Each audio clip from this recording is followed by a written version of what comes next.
Hey folks, Phil Gallagher here for Daily D&T. We're still playing the highly metagamed list that you see here.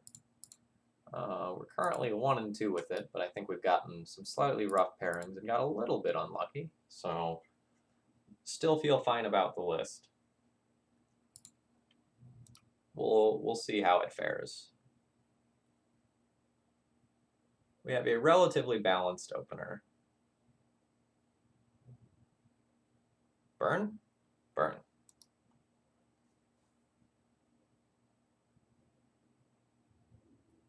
Well, historically speaking, Thalia is pretty sick versus Burn. We don't have like removal or Stoneforge, which would be one of the other things that we value very highly. So we're pretty likely to see our Thalia eat a bolt, get attacked for 2 more. And then after that, we'll probably end up stabilizing the board versus the Goblin Guide.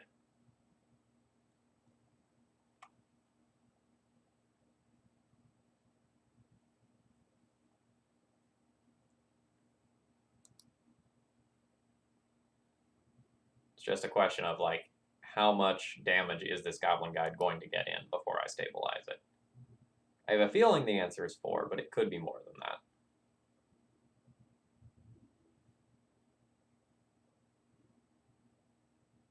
Ooh, just like reveal the Jitte. That's a very strong draw.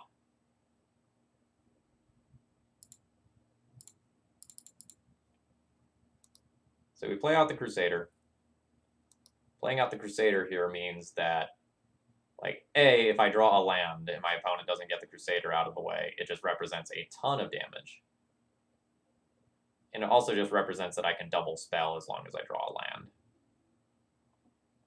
Goblin Guide should be helping me out with drawing a land as well.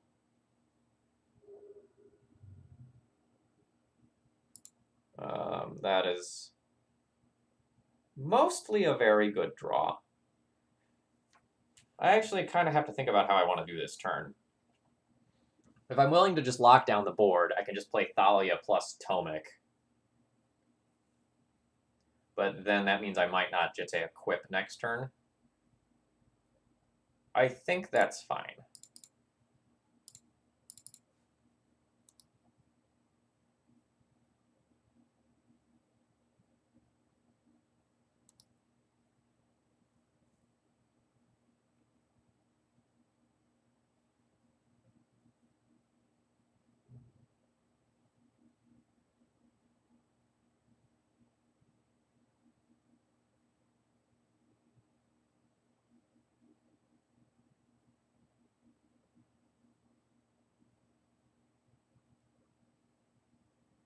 Sunbaked Canyon is a Horizon Canopy-like land. The downside of it is that it doesn't let you Fire Blast.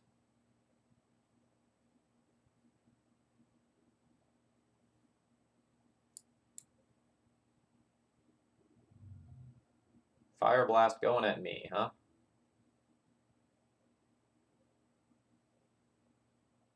Okay, so I've revealed a land. That means I am going to get Jitte counters on my turn.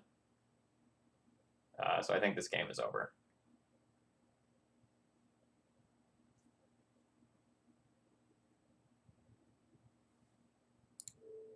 So I get to kill a Goblin Guide. I get to check a Monastery Swiftspear and take 2 from this.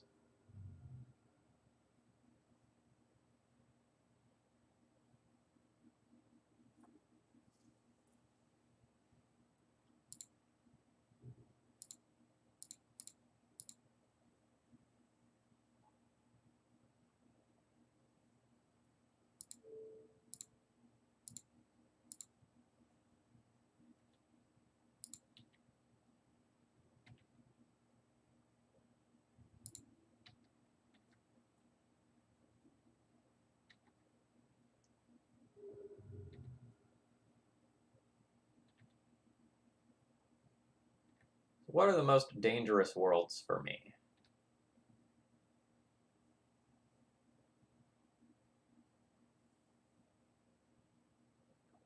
lot of them just involve getting hit by large swift spears. My opponent can't really double spell effectively, I don't think.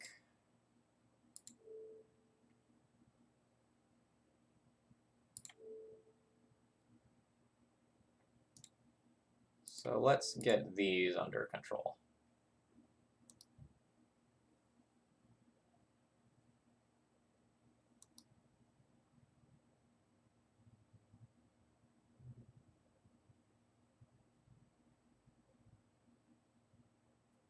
So the only thing that would beat me is Lightning Bolt, my Tomic. No, they can't Lightning Bolt my Tomic and Fire Blast me.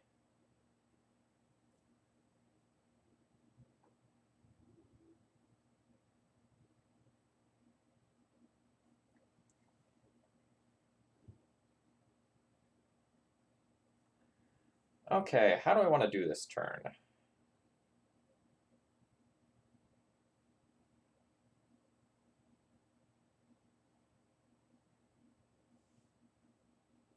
I think I'll just attack with Thalia. See what happens there. I'm not in a hurry to close out this game if I have a reusable source of life gain.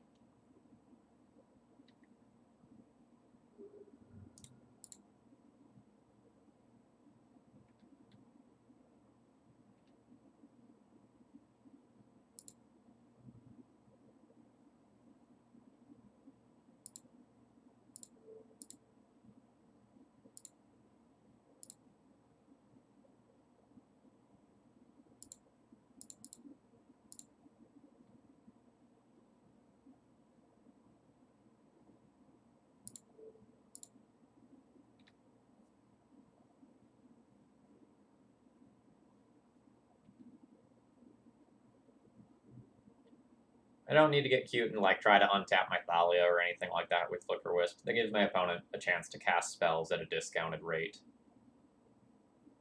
Eidolon is fine and maybe actively good for me.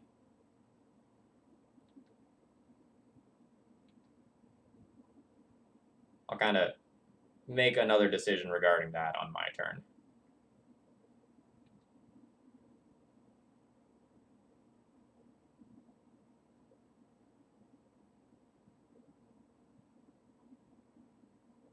Well,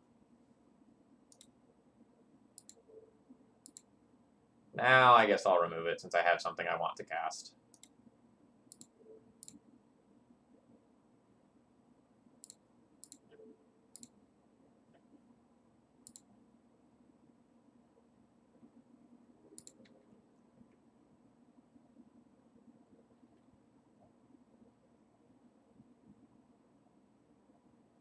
So now we're effectively at 10 life.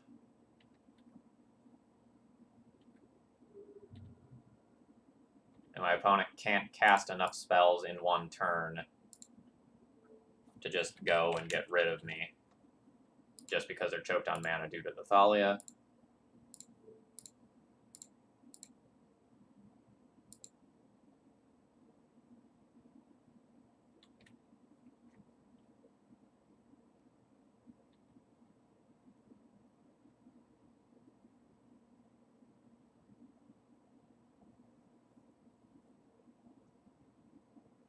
Naturally, drawing the Jitte was pretty huge this game.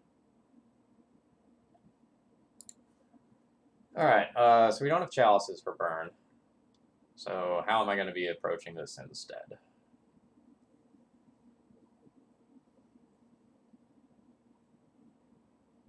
I may not be boarding a ton. I don't have Sanctum Prelate, which is usually a really important card in this matchup.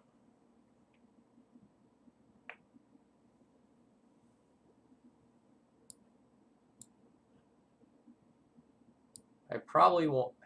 I should consider Council's Judgment to get rid of Sulfuric Vortex. That card's a bit of a beating.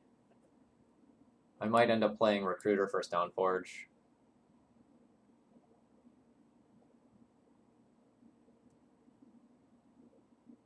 I'm going to take the Revokers out of the deck until they show me Grim Lavamancer.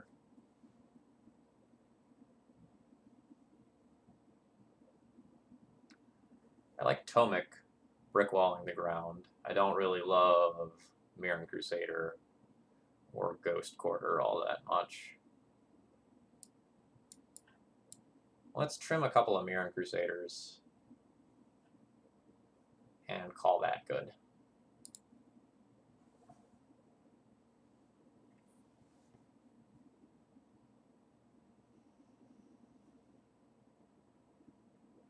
Aether Vial's good. I don't know that it's this good.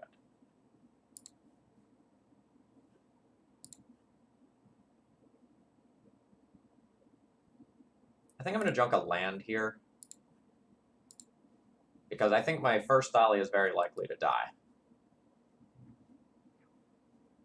I mean, I honestly think the second Thalia is pretty likely to die too. But, you know. Hello, Batterskull. I appreciate you coming to hang out, clunk out my hand. Hopefully, I actually get to cast you this game, and you don't just get killed immediately. So that was probably the draw 4 turn.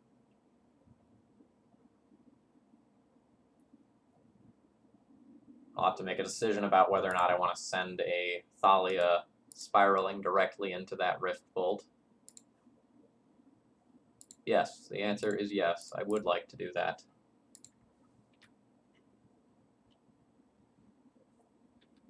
That is a lot of Thalia. So on my turn, I can hard cast a Thalia and hold up a second one off of Vial. So I definitely have the ability to choke my opponent on mana.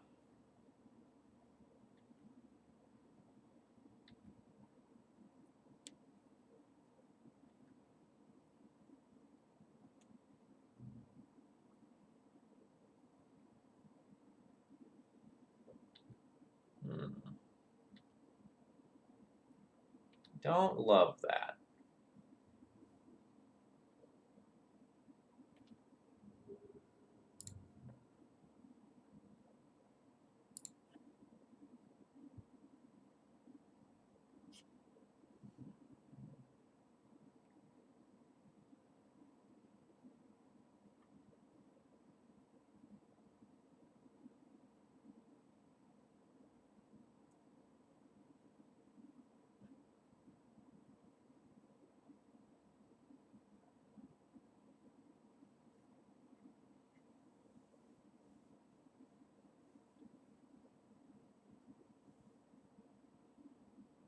So I kind of like going Recruiter for Stoneforge.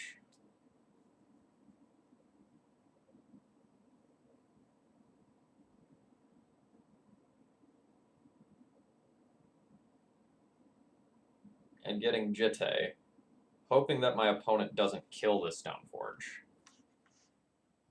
And then I dump in the Batterskull.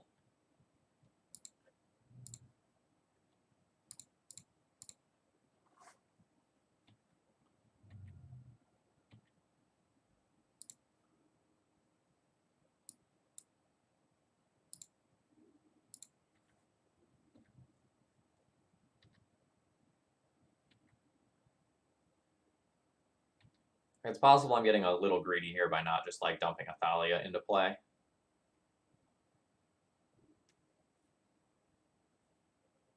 Sulfuric Vortex is a real rough follow-up.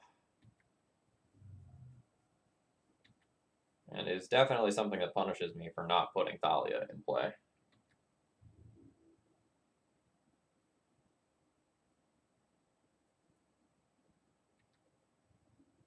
Alright.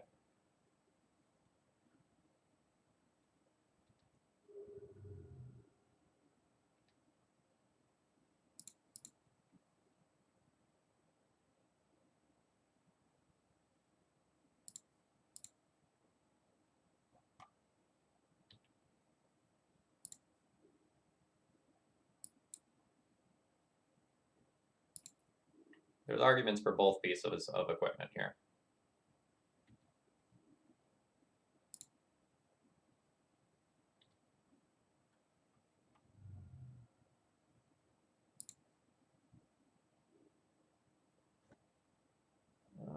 Well, that is a hard removal spell right now with no downside, but casting it costs me 2 life. I think I will not be casting that.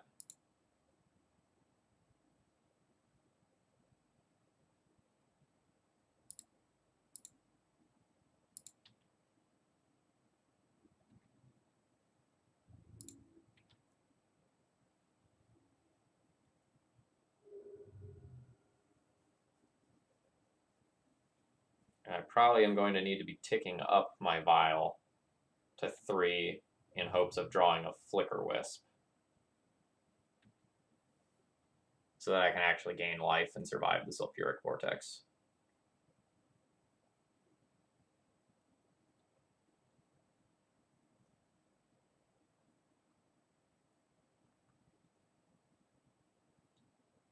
We'll see how weird this turn gets.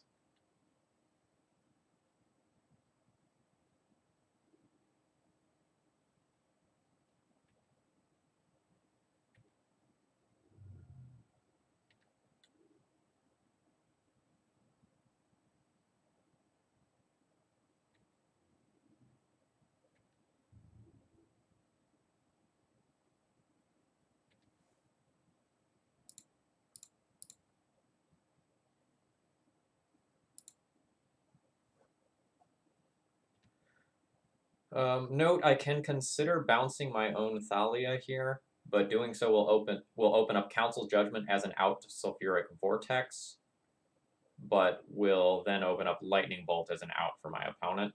So I think I need to leave it in play.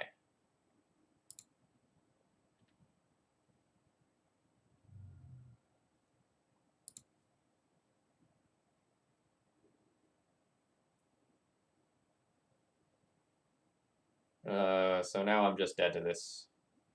I can't gain life through the Sulfuric Vortex. I can't deal 13 this turn.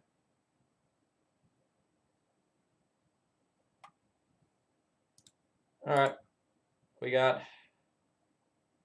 I also can't deal 11, right? Just check that, because that would also kill my opponent.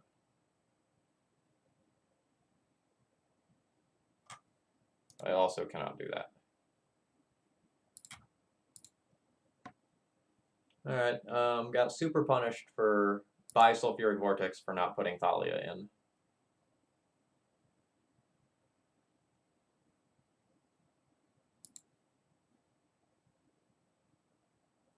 Don't think I'm going to change anything about my boarding. Paths are a little questionable. But so are Mirran Crusaders in a world of lightning bolts. Nope. Yep.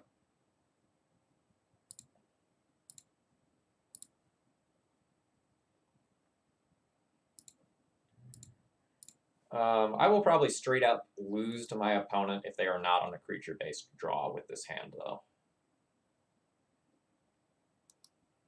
Like, double Swords of Plowshares here. It's going to be real rough if they just start by going directly to my face with spells.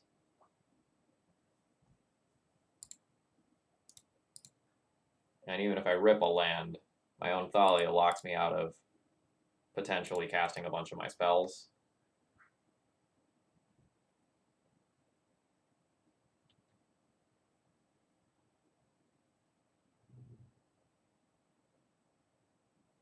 Yeah, okay. This is good.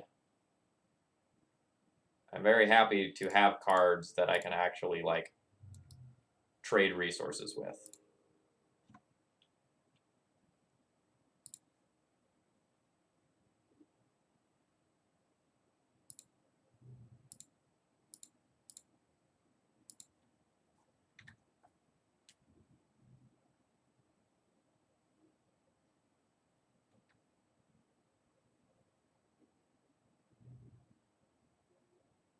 I still probably wouldn't say that I'm in a great position. But if my opponent is casting that when I'm becoming the aggressor, this might actually be fine. I'm going to leave this at 2.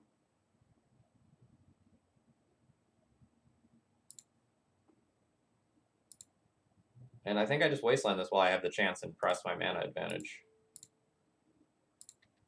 It puts us further away from casting the Council's Judgment in my hand. But if my opponent is on 4 damage a turn, what is this Chain Lightning targeting? Chain Lightning targeting Thalia. Do I want 2 life out of that? No, because of Pyrostatic Pillar.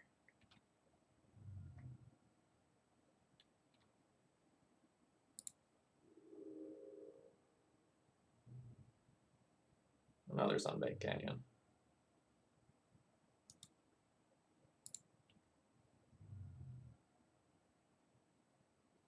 Do I want 2 life out of that?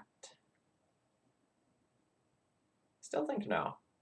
The creature on their side of the battlefield represents a lot of damage right now.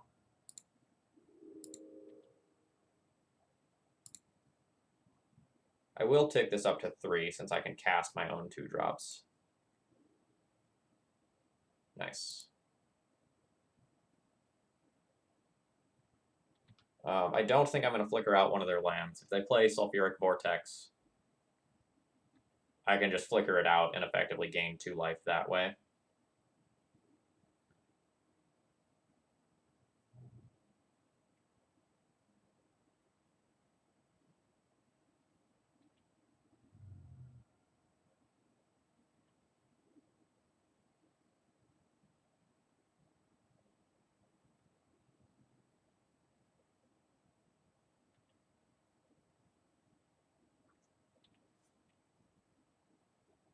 I think I'm going to flicker out the Pyrostatic Pillar for my turn. It will allow them to like Lightning Bolt the Flicker Wisp without like taking 2 damage if that's something they want to do. But if they're trading resources like that at this stage of the game and like not going for my face, I think it's okay. And if they Lightning Bolt my Wisp, I will Swords to Plowshares that for 3. Let's go always no to that at this point.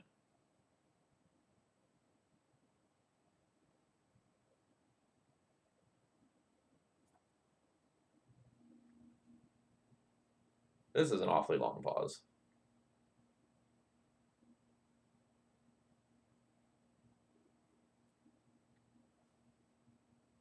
All right, super happy with that as a draw, especially given that I blinked this out.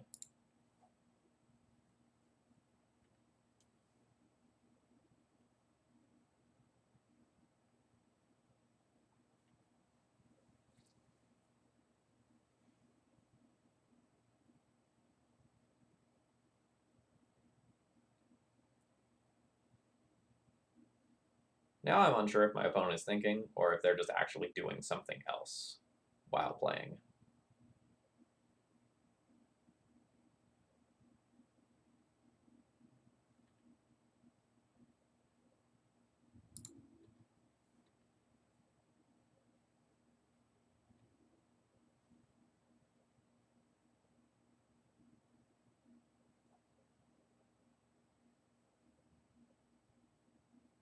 Or maybe they're lagging a bit.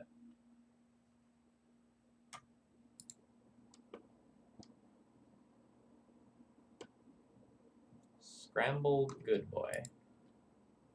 Not exactly sure what that means. But my opponent has a pupper with a little magic icon.